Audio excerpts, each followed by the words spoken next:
is Au'tori Newkirk. He's a player out of Virginia, a 4-star, 6'3" pocket passer.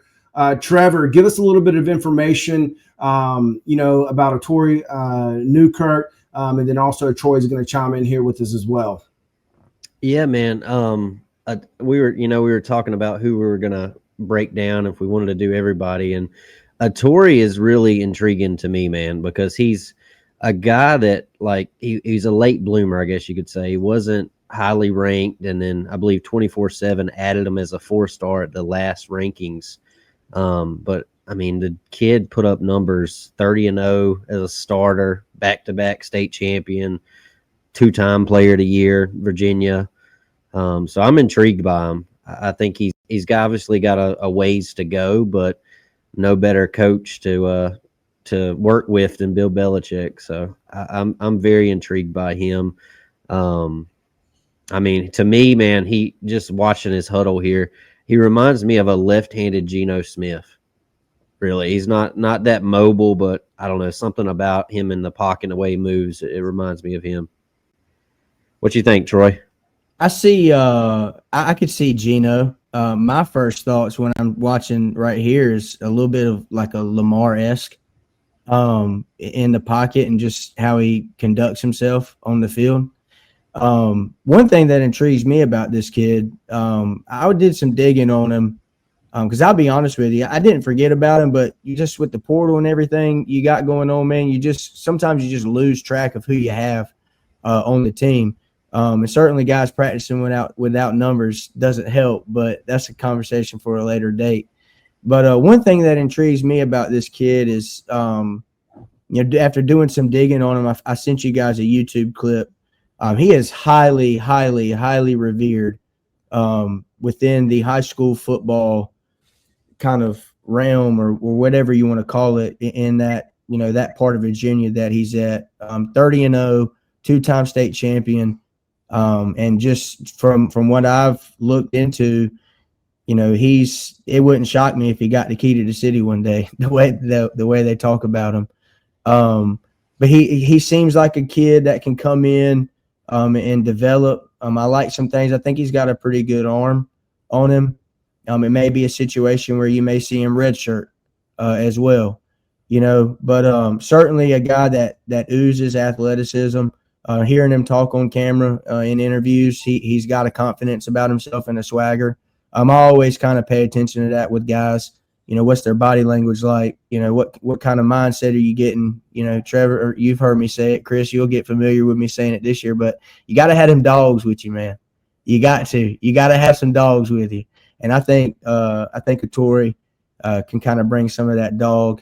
And if he's developed right, we could see him, make some plays for us on the field too. I think he's in the transfer portal world, man, it's so hard to tell, who's going to stick around from season to season. But, he spoke highly of Bill, obviously, and the development and leaving a legacy somewhere, outside of his high school and the hometown that he's from. So I'm excited for him. Definitely somebody to keep your eyes on for later on down the road for Carolina football. Some stats real quick, guys. I left this out, but final 2 years, 8,838 passing yards, 114 touchdowns in 2 years.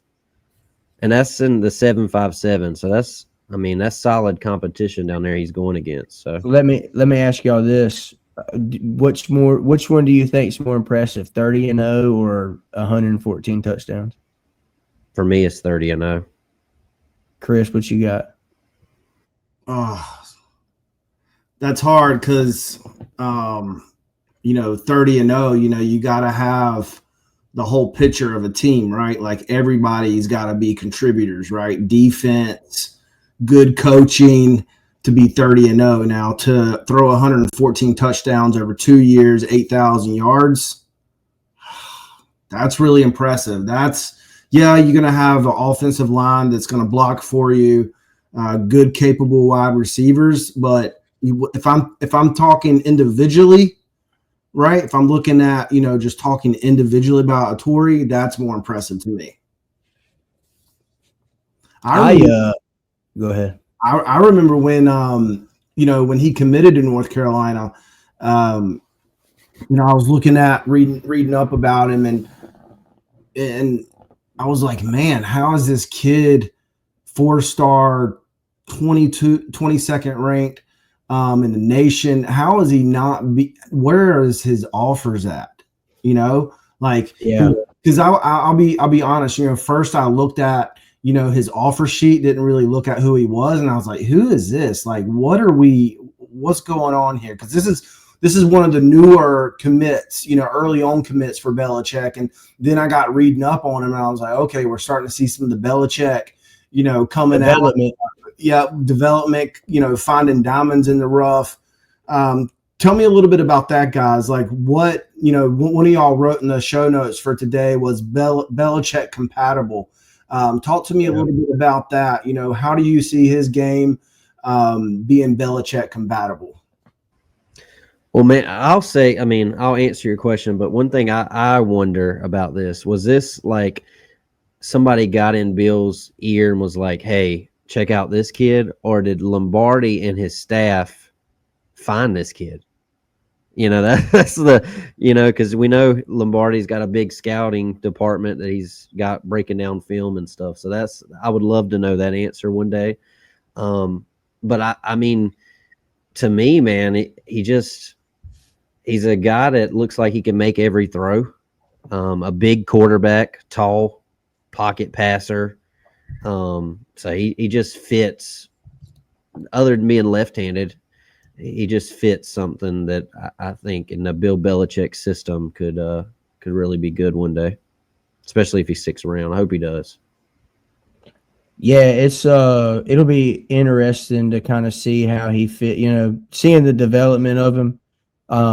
And this is a kid, it's like you said, Trevor, kind of, that's where my thoughts, my head went with it, seeing this, Belichick, we all know the story and his history of finding diamonds in the rough and developing players. And that's one of the things that we'll talk about it more in the staff video, but, one of the things I'm most excited about is to see who is that diamond in the rough that's going to leave their mark at Carolina. And maybe it's Au'tori. But I do think, with him, just to kind of see how he develops. Like I said, I think he didn't really have a whole lot of offers. I think when I looked into him, I think it was Howard, Morgan State, and Elon were his top, the three teams and the three programs that were highly pursuing him. And, when UNC calls, you answer. When Bill and Mike Lombardi call, you pick up the phone and it becomes real. So be interesting to see how he shapes out and see if we got another diamond in the rough story coming for Carolina. Yeah, Troy, I pulled it up right here. A total of just 11 offers for a 4-star quarterback. We're talking Au'tori Newkirk. My apologies, but 11. I get tongue tied too. Yeah, that's including North Carolina there. But I mean, listen to these offers. Delaware State, Elon, Hampton, Howard, Norfolk State, North Carolina Central, Temple, Toledo, UMass, William and Mary. No disrespect to any of the other programs, but I mean, Temple's not the University of North Carolina, but they're the closest, I would say, as it relates to being more compatible, right? As a power, I don't know, school, I guess you would say. So yeah. Anybody else got anything to add? 6'3", 200 pounds. This is that guy, man, talking about. We got college football 26 about to drop in a few days. So this is that guy that you find late in the recruiting cycle when you're looking for recruits, and he's a 4-star gem that you find out of nowhere. That's what Bill's got. Yeah. So 22nd highest ranked quarterback according to 247 Sports, 13th best player in Virginia, 90. Go ahead. My bad, Chris. Chris. Yeah. I had to spit this out before I lost it in my head. Another big thing that I like, and something for fans to kind of talk about. This kid's 30-0, 2-time state championship. He's got 2-time state champion in Virginia. He's got 2 rings. And we know how many rings Bill has. So we know at least in the state of Virginia, when the lights are on, he's going and it's crunch time and you're competing for a championship. 30-0 and 2 rings back to back. Y'all can't see it back here, but I'm a 3-time defending fantasy football champion. I know what it feels like to win in prime time, baby. So yeah, I'd be interested to see if that Belichick, championship level pedigree, you talk about Belichick compatible. Maybe that's another a plug to this relationship. So we'll see. I know it's not on the offer sheet here, but I thought I remember hearing something about Syracuse late with him. Am I tripping, or was there something there with that? So I think you may be referring to is it Zadlot? Zadlot. Yeah. That's right. Yeah. Zadlot was a quarterback that committed and then decommitted from UNC, but he ended up over at Syracuse. That's right. Yeah. Shortly after he decommitted too.